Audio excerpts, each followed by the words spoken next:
wabarakatuh.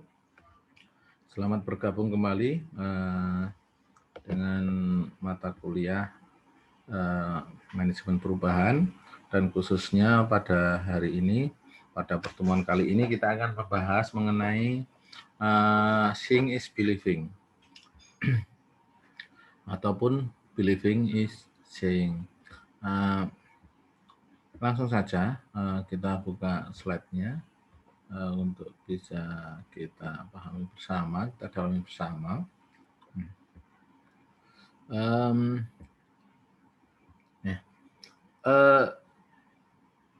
Kita tahu dan kita orang yang termasuk tentunya orang-orang yang percaya akan adanya Tuhan, dan melalui keyakinan kita masing-masing bahwa suatu keyakinan atau kepercayaan itu tanpa melihat pun kita tetap akan percaya.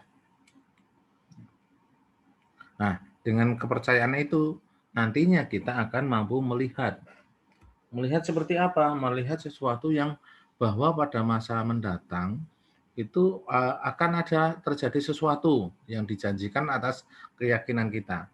Dan itu tentunya agak berbeda dengan orang yang tidak percaya, tidak memiliki keyakinan akan agama atau istilahnya ateis. Orang-orang ateis itu cenderung apapun harus konkret. Harus konkret. Dan mereka cenderung mengedepankan rasionalitas. Dalam masalah keyakinan ini, tentunya ketika suatu surga atau pahala itu diwujudkan sudah nampak dan bisa diraih secara konkret, maka pasti berbondong-bondong. Sama halnya sekarang misalnya apa? Kita bayangkan surga itu adalah misalnya mall yang mewah. Nah, mall yang mewah itu kita bisa naik lift, kita bisa ambil barang mewah, bisa ngambil jam, bisa ngambil komputer tanpa harus bayar. Nah, seandainya itu terjadi, tentunya mall itu akan penuh sesak. Nah, sekarang itu hari-hari ini ada mungkin Harbolnas atau belanja 12-12. Dengan membayar murah aja orang berbondong-bondong, apalagi kalau gratis. Nah, padahal surga itu dibayar nantinya gratis. Bayarnya bagaimana? Melalui tindakan keyakinan kita hari ini. Bagi orang yang tidak percaya, mereka akan bilangnya akan mubadir. Ngapain saya mengerjakan sesuatu hal yang nantinya nggak dapat apa-apa? Mereka percaya setelah mati itu ya mati sudah. Nah, setelah mati itu artinya mereka percuma harus sedekah, harus sholat, harus berbuat baik. Nggak ada sama sekali imbalannya, ibaratnya gitu. Orang berbuat jahat juga nggak apa-apa. Nggak ada. Mendingan mereka menguntung di dunia ini. Nah, itu keyakinan yang berbeda, bertolak belakang dengan orang yang memiliki kepercayaan atau keyakinan yang pada akhirnya melihat. Nah, karena saya percaya, maka saya akan melihat. Jadi, karena saya percaya, begitu juga karena saya melihat, maka saya percaya. Nah, kalau saya melihat, akhirnya saya percaya, itu adalah sudut pandang dari orang yang rasional tadi. Dari sudut pandang orang yang pendekatannya adalah pendekatan rasional. Tapi berbeda sama orang yang saya melihat, saya percaya, maka saya melihat. Itu adalah atas dasar keyakinan-keyakinan. Tidak melihat pun sebetulnya seakan-akan dia melihat. Nah, ini perbedaan. Perbedaan di sisi lain antara orang yang memiliki keyakinan sama yang tidak. Hal-hal yang lain yang gimana, seperti misalnya orang yang tidak mempercayai adanya agama atau keyakinan, itu sama halnya apa yang ada di dunia itu adalah suatu pusat apapun, dan kita hanya sekali hidup di situ. Makanya orang-orang di luar sana ya, yang tidak dekat dengan agama, ketika gagal di dunia rasanya habis, mereka akan bunuh diri. Karena setelah itu sesuatu sudah habis, yang dilihat itu sudah dimiliki, sudah hilang. Beda sama orang yang memiliki keyakinan agama. Maka ketika terjadi kegagalan, yang terjadi apa? Kalau yang tadi orang gagal itu pilihannya melanjutkan hidup atau bunuh diri, gitu kan, karena sudah habis. Nah, kalau orang agama ada suatu jeda yang namanya merenung. Ya. Nah, melalui agama itu ketika terjadi kegagalan yang sifatnya itu istilahnya ujian atau penderitaan, biasanya orang itu sangat dekat dengan Tuhannya. Berbeda, nah itu kan sifat-sifat manusianya muncul bahwa ketika terjadi diuji lewat penderitaan, orang itu sangat dekat sama Tuhannya. Tapi berbeda ketika dia menerima nikmat yang berlebih, harusnya bersyukur, nah dia lupa, nah, berfoya-foya dan sebagainya. Ingat lagi itu pada saat nanti mengalami kejatuhan.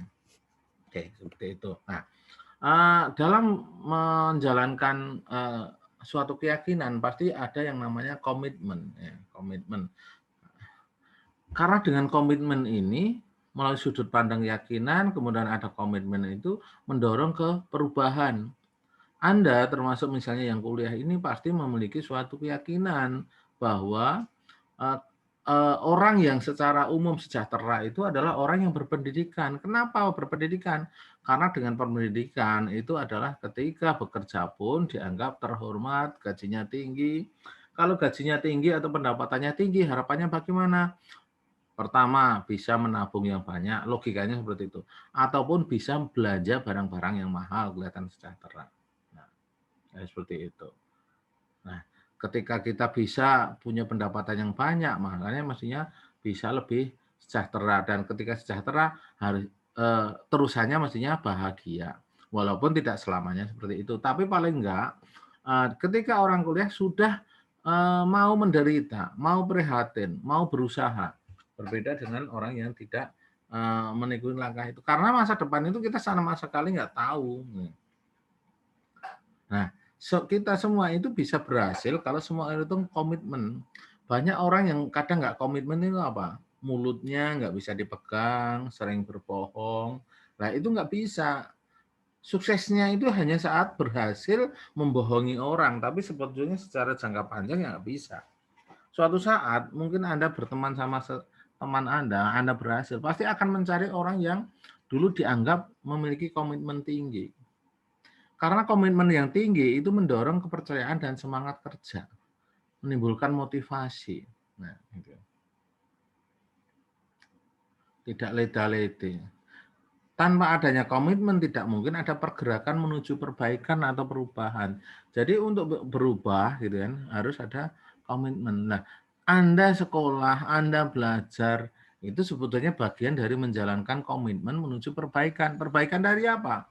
Dari kebodohan, dari keterbelakangan, dari pengetahuan yang terbatas menjadi pengetahuan yang literasi atau wawasannya luas. Melalui proses itu akan terjadi apa? Kerja keras. Artinya ketika mahasiswa ya belajar keras. Kemudian jujur, ulet dalam melaksanakan komitmen. Termasuk apa? Ketertiban Anda sholat, Anda puasa. Itu adalah bagian dari menjalankan komitmen. Salah satu komitmen misalnya Anda sering gonta-ganti handphone, nomor HP, itu sebetulnya bagian dari wong agak susah dipegang. Salah satu ciri misalnya komitmen itu ya HP nggak ganti-ganti. Karena orang yang ganti-ganti HP, nomor HP itu ya orang-orang yang menebarkan menebarkan artinya eh, esok sore esok dele sore tempe, artinya gampang berubah-ubah, gampang mencela-mencela gitu. Ada dua jenis masyarakat berkaitan dengan komitmen. Yang pertama adalah masyarakat altruistik, yaitu masyarakat yang mau berkorban dan percaya bahwa orang lain itu mau berkorban untuk mencapai perubahan. Jadi yang pertama itu adalah orang yang memiliki jiwa altruistik, dan ini biasanya saya lihat itu justru orang-orang yang kadang banyak kerja di lapangan itu. Orang lapangan itu senasib sepenanggungan seringnya kayak gitu. Artinya ketika sukses, sukses bareng, enggak bareng kayak gitu. Itu banyak sekali. Artinya mereka memang tidak terlalu memikirkan suksesnya pribadi gitu. Orang dermawan gitu kan. Jadi saya sendiri termasuk orang yang memiliki keyakinan gini. Ketika saya berbuat baik maka atau memudahkan orang lain maka insya Allah akan dimudahkan hidup kita. Nah, gitu. Ketika kita bisa memberi sedikit, maka tanpa berharap pun, tapi biasanya baliknya juga banyak. Nah, itu keyakinan kayak gitu, kalau saya tumbuh di situ. Jangan menjadi masyarakat yang selfish. Apa itu? Jadi kebalikan altruis itu selfish. Selfish itu masyarakat yang mau enaknya, misalnya mengedepankan tuntutan dan curiga, apa misalnya. Ya.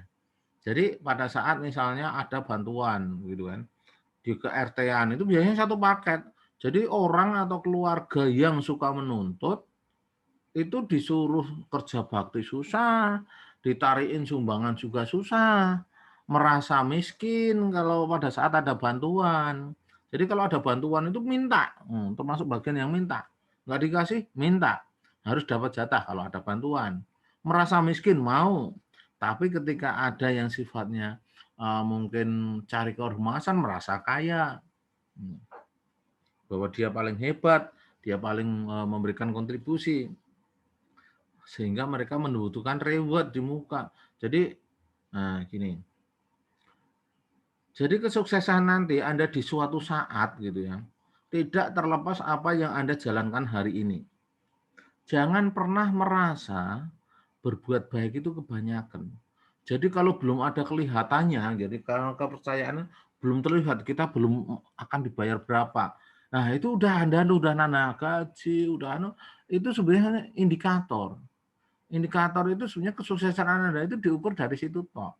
Padahal nanti atasan atau perusahaan gitu kan akan memberikan itu ketika juga akan lihat-lihat, oh ini rajin, ini jujur, ini berkomitmen, pasti akan diberikan lebih baik, termasuk kesempatan-kesempatan apa? Jabatan.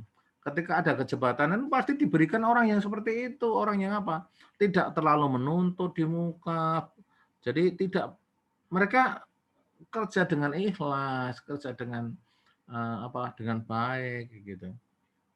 Bukan tuntutan-tuntutan awal gitu. Nah, masa-masa pandemi itu adalah masa-masa pembuktian juga. Saya bisa melihat karyawan-karyawan saya yang saya libatkan itu, kalau yang hitungan ibaratnya 1 menit aja jadi hitungan. Jadi dia itu ada yang ibaratnya harus jam kalau istilahnya orang formal itu jam 8. Dia itu kalau belum jam 8.00 itu belum kelihatan mukanya, udah kayak gitu. Nah, nanti itu udah ngalarem. Nah, anehnya lagi jam 4 itu dia harus pulang. Nah, anehnya itu harusnya misalnya orang istirahat itu jam 12, mendengar suara adzan itu udah toto-toto, udah istirahat. Padahal sekarang itu adzan itu adalah sekitar jam 11.35 atau kurang lebih segitulah. Artinya dia sudah mencuri waktu yang harusnya dia berikan udah 25 menit lagi.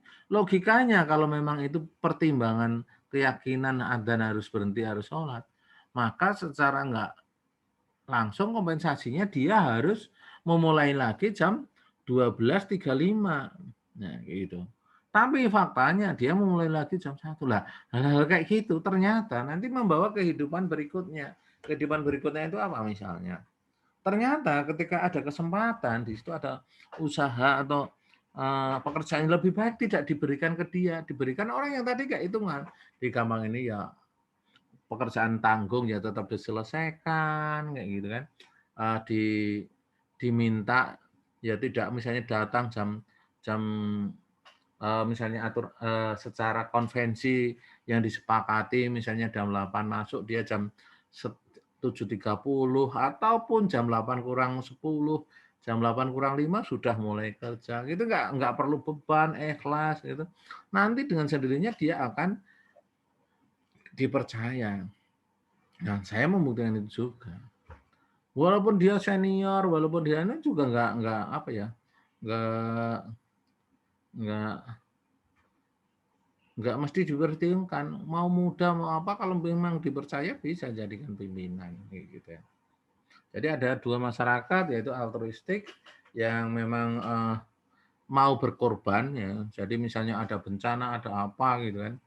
Ya mau lah. Saya itu dalam komite sekolahan, salah satu sekolah. Ada juga komite yang protes-protes, kenapa seperti ini, nggak percaya rekening seperti ini. Sedangkan ada orang lain, misalnya kita ingin membeli perahu, ya akhirnya alhamdulillah ya terwujud. Ternyata orang yang tadi protes-protes macam-macam tadi di kelasnya juga sepeser serupiah pun nggak ada yang nyumbang. Jadi memang itu satu paket itu. Di tempat lain yang nggak proses, percaya sama pimpinannya, ya mengalirkan sumbangan yang paling banyak. Alhamdulillah terwujud satu buah perahu dengan alat-alatnya. Gitu. Nah, dalam menjalankan perubahan, untuk menjadi besar itu mulailah dari yang kecil, tidak perlu menunggu. Nah, mohon maaf, di sini saya juga saya contohkan gini. Saat ini saya memulai, mungkin saya sudah cerita memulai suatu unit usaha baru yang namanya pelapisan genting metal. Nah, di situ saya juga ikut suatu organisasi yang sangat besar. Ternyata padahal ingin mengembangkan ekonomi, tapi isinya apa? Konsep melulu. Tidak pernah berjalan karena tidak memulai dari hal yang kecil. Yang kecil itu apa? Ya yang bisa kita kerjakan. Saat ini seandainya pun harus mencabut di rumput tok, ya bisa dilakukan seperti itu. Alhamdulillah ketika hal-hal yang kecil itu dilakukan. Karena bangunan yang megah, yang besar apapun, gitu kan, pasti ada penyusun-penyusun bagian-bagian bangunan itu. Ya. Ketika ada suatu bangunan yang megah, suatu gedung, hotel, pasti juga terdiri dari pasir-pasir. Nah, kita melakukan bisa aja misalnya hanya sekedar mengukur. Jadi akhirnya jadi gedung. Helikopter yang hebat pun ya mungkin ada penyusun seandainya coba aja di situ ada kaca yang bolong atau apa atau pesawat yang di atas itu ada kekurangan satu butir kaca yang harusnya menutup itu ya bocor gitu ya. Nggak bisa. Mesti ada gangguan. Nah, dalam menjalankan suatu perubahan yang kecil ke besar itu selalu ada dua pandangan juga. Yang pertama itu adalah keyakinan atau pandangan lama atau belief, yaitu nilai-nilai kepercayaan yang sudah berlaku dalam suatu komunitas dan dianggap benar walaupun menghambat memunculkan perubahan. Contoh misalnya gitu. Dan new belief. Nah, contoh sekarang gini. Zaman dulu orang bangun itu makanya nggak ada. Dulu itu nggak ada granit, nggak ada orang menyambung bangunan itu caranya menyambung usuk seperti ini, menyambung kayu seperti ini. Dan tidak berubah. Yang berubah ternyata sekarang ada baja ringan, ada hebel. Ketika hebel masuk atau bata ringan itu ya orang-orang yang nggak percaya bahwa itu bisa nanti apa nggak rubuh. Nah, ternyata sangat efisien. Makanya sekarang saya berbisnis di apa? Di industri-industri yang itu, yang kekinian, yang new belief. Baja ringan, genteng metal, bukan tanah lagi. Ternyata tanah digusur. Apakah orang yang pernah mengira bahwa kayak Kodak sekuat itu, sebesar itu, tumbang gitu ya. Hanya karena apa? Diganggu oleh handphone gitu.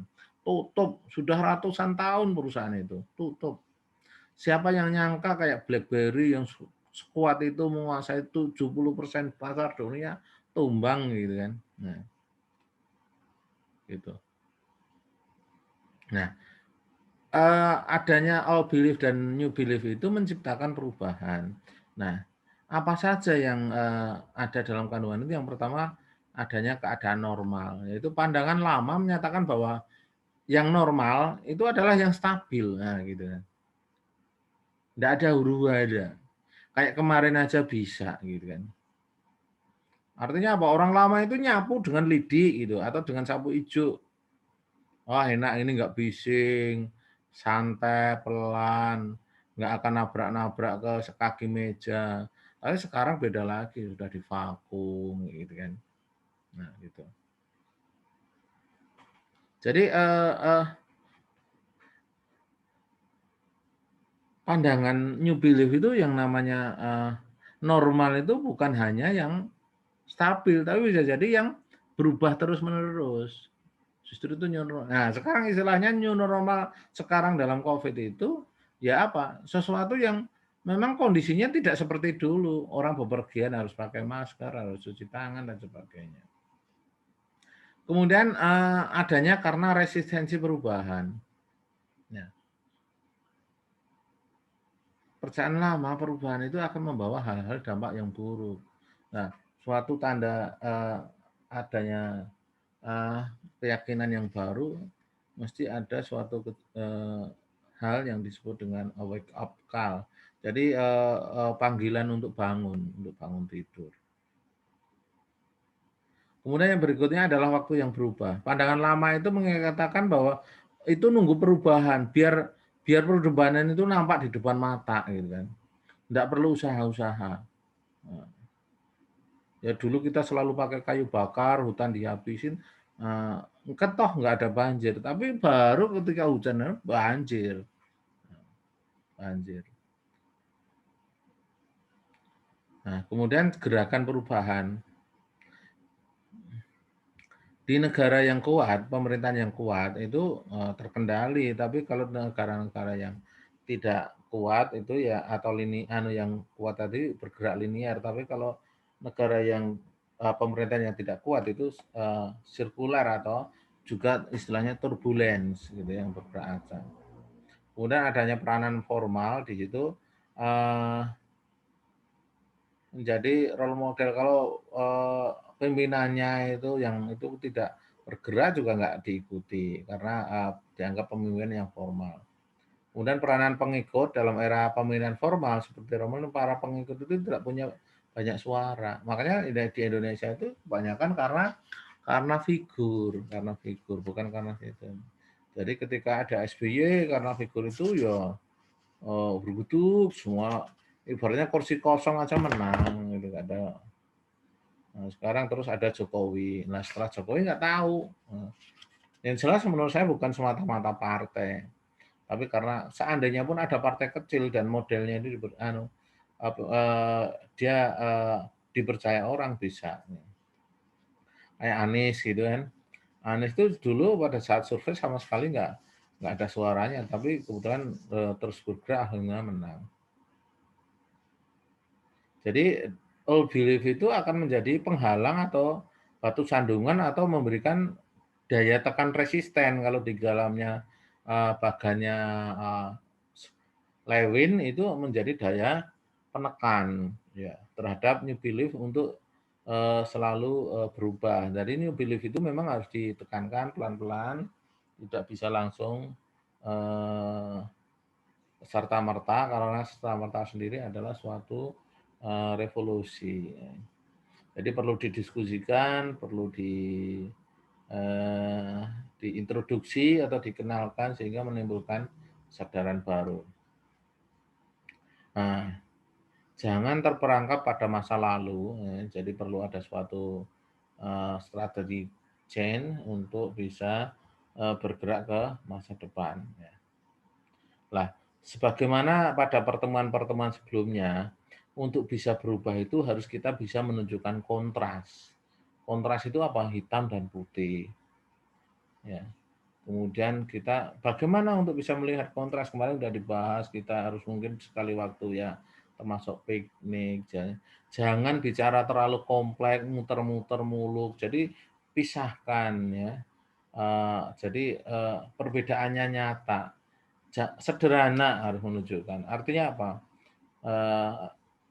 Putih-putih, hitam-hitam, jangan abu-abu kayak gitu kan. Dalam menyampaikan juga jangan muter-muter kayak gitu. Kemudian teknik inscrutable experience adalah melihat dan mengalami sendiri. Kadangkala memang untuk bisa mendapatkan dukungan itu seseorang harus melihat. Makanya ketika saya mengajak kerjasama, saya mengajak orang calon investor itu untuk melihat pabrik bahwa ini nyata, bukan bukan saya manipulasi, bukan hanya sekedar cari uang dukungan gitu kan, tapi nyata. Silahkan dikerjakan cara membukanya. Ya. Mereka juga harus perlu berubah pandangan-pandangan lamanya tentang makna perubahan dan menyikapinya. Tanpa munggah makna sekaligus melihat manusia belum tentu percaya. Ya. Nah, believing itu bukan sekedar percaya, tapi juga bergerak. Artinya apa? Ketika orang memiliki keyakinan, ya, itu harus dibuktikan. Nah, ini yang mungkin satu-satu terbaru, misalnya kayak Habib Rizik, ya, Habib Rizik gitu. Saya terus terang tak pada posisi ya, intinya apa? Pihak aparat hukum juga harus bertindak proporsional dan tentunya dari pihak pendukung Habib Rizik itu ya, ya kalau memang benar jalani saja, nggak perlu dukung-dukung membackup, menghalangi karena akhirnya kejadiannya seperti itu. Namun demikian memang menurut saya juga kayak aparat itu bertindak berlebihan. Berlebihannya apa? Selama ini kayak para ustadz itu tidak merugikan apa-apa, ya. Membangun karakter bangsa malah iya. Tapi para koruptor itu malah dirangkul, gitu kan. Atau mungkin teroris pemberontak yang jelas kayak di Irian, gitu kan. Ibaratnya tidak dilakukan apa-apa. Lah ini kan jelas menolong diri. Hanya mencoba, nah di situ yang terjadi apa? Karena mereka punya keyakinan, mereka melindungi pemimpinnya. Sampai nyawa pun dipertaruhkan, gitu kan. Itu jadi karena kalau percaya itu akhirnya juga dibuktikan. Kalau dalam agama itu ya buktikan dengan perbuatan ya, untuk amar ma'ruf nahi mungkar itu buktikan dengan perbuatan. Ya. Kalau memang nggak kuat dengan perbuatan kan dengan apa ya? Dengan mulutmu kayak gitu. Paling kalau nggak kuat mungkin dengan atau dengan lesanmu tadi ya, atau dengan hatimu. Nah, itu memang menurut saya kan orang-orang hebat. Hebatnya apa? Tidak banyak atau tidak para ulama yang mampu yang ngajak kebaikan itu banyak sekali. Bisa jadi termasuk saya mengajak kebaikan. Tapi yang menyegah kemungkaran itu nggak banyak. Dan mungkin bisa satu-satunya adalah menurut saya ya seperti itu. Walaupun secara prinsip saya juga bukan masuk organisasi. Itu hanya pandangan aja bahwa eh, siapa sih yang bisa berani istilahnya mengoprak-oprak tempat-tempat yang asusila, tempat minuman keras kan gitu. Itu namanya menyegah kemungkaran. Kalau ngajak kebaikan itu semua, setiap aturan itu ngajak kebaikan. Nah, demikian untuk kuliah ini. Jadi dalam sebagai seorang pemimpin, ngulangi yang pertemuan sebelumnya bahwa untuk bisa membawa orang-orang ke arah perubahan yang lebih baik, maka harus diadakan teknik kontras. Ya. Teknik kontras yaitu dan teknik inescapable experience, yaitu membawa para pelaku utama untuk melihat sendiri. Pertama dibikin kontras perbedaan-perbedaannya, aku dan kayak gini sebenarnya bisa. Saat ini sebetulnya masyarakat Indonesia itu sekarang daya dukungnya itu ke aparat atau ke FPI gitu kan. Ya kelihatan sekali orang-orang tertentu yang melihat mendukung ke para ulama FPI ada, yang mendukung ke pemerintah yang legal ya ada kelihatan dari yang ngambang juga ada gitu. Dalam konteks ini sebetulnya nggak salah, nggak benar, tapi ya sesuatu diperlakukan sebagaimana mestinya gitu aja. Sebagaimana mestinya itu bukan berarti apakah yang aparat selalu berani, enggak juga. Gitu. Demikian pada hari ini untuk kuliah yang bisa kami sampaikan. Sampai ketemu lagi pada pertemuan mendatang. Wassalamualaikum warahmatullahi wabarakatuh.